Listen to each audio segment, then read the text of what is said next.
Hey guys, this is Phoenix, and Megan and Stuart, Stuart's the CEO and Megan's the creative CEO, have just stepped out of their office to go to a meeting. So I thought I would try snooping around their offices really quickly before they came back to see if I can find anything about the next Nancy Drew game after the Deadly Device, or anything about the Deadly Device. I'll settle for that too, but if I can find anything else. So let's go really quick because I don't know how much time I have. This is Stuart's office. I'm gonna come in. I'm gonna close the door because I don't know how much time I have. Okay. All right. Oh man, it's got a lot of games. Oh, check this out. Okay. Business card, annual report. I'm not gonna get on this computer. I could probably very well get fired for that. Whoa. Whoa. Yoda. Alright, more games. He's got, and he says he's organized. Okay, I'm sure he knows where everything is. Nothing on the board. Man, come on. Notes, give me something. I'm looking, I'm kind of, okay. Maybe there's, something, nope, nothing in there. Nope. Gah. Okay. Alright, well he doesn't have anything major. So let's go see if we can find anything in Megan's room. Yeah. Okay.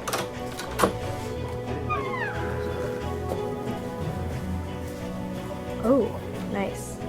Alright. I'm gonna just shut that. Nancy Drew! How many of you wish you had one of those, huh? And, oh, snap!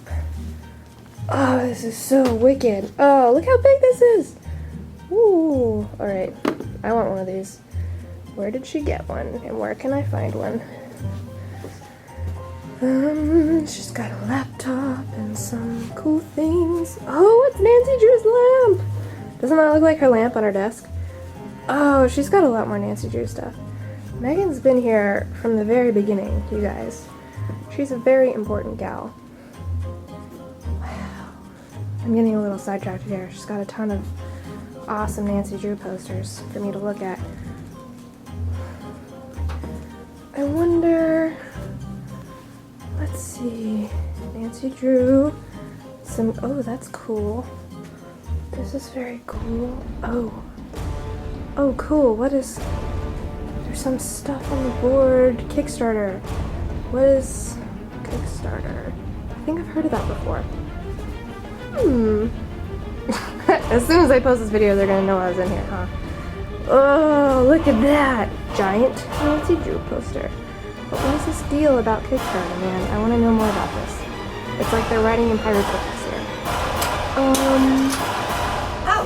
Hi! Hi! What's up? Hi, you guys! What are you doing? I wanted to do an interview with you two. Is that cool? Sure. So you did I mean, some you could have breaking done and an entering? Outlook, invite, but yeah, okay. Yeah, no, I thought I'd surprise you and Well, you did. have a seat. Okay. You know, I'll just pretend it's my office. Well, you kind of You took over. Yeah, yeah, no, I just Possession is 9/10 of the law. That's right. I'm not sure where you're going to sit now, Megan. Megan, I just had a couple questions. Why don't you tell me a little bit more about your background with HeR Interactive?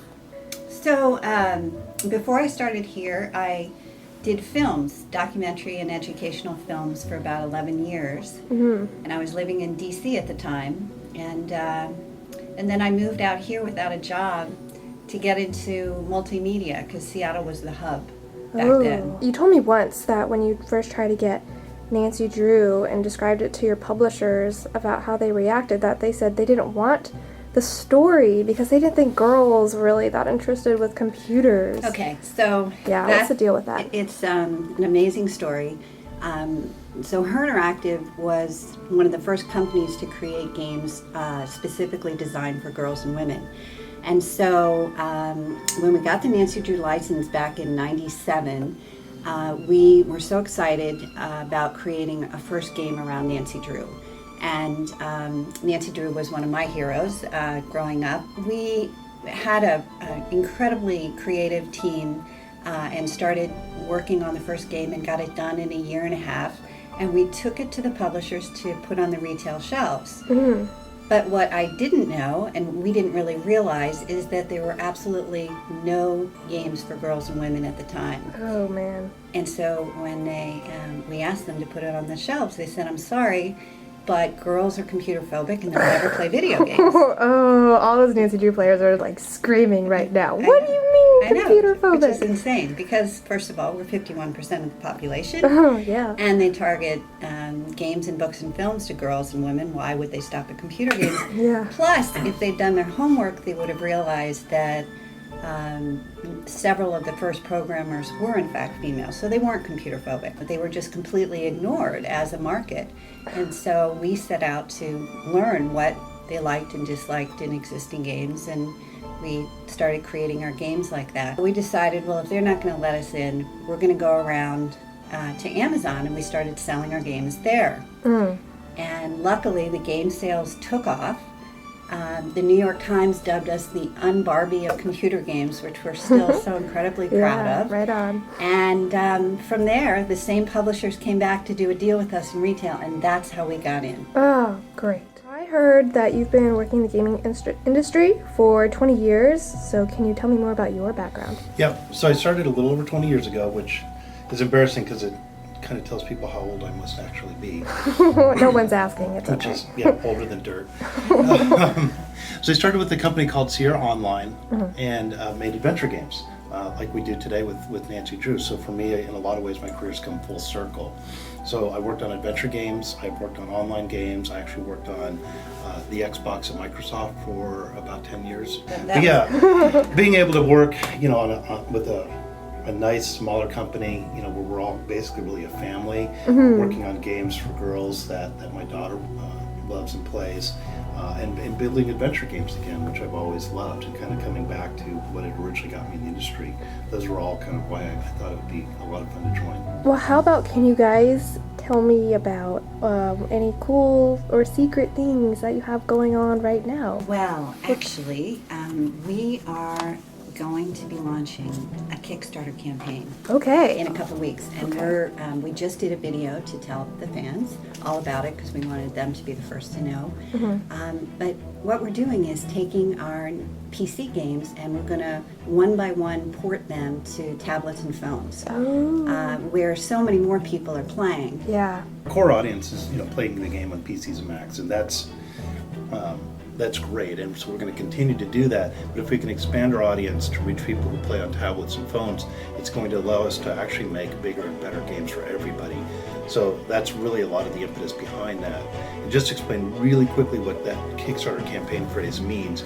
Kickstarter is a website where people can put their projects out there and ask their fans and their customers to put money in advance of the game or the product that you're going to make, to really support it and make sure that the things that they as fans really want to see come to the market come to the market. It's a way for customers to actually drive what businesses make. It really empowers customers in a way that's never happened before. Okay, so Megan, what is your favorite part about working for HeR Interactive? Because you've been here since the very beginning when it started.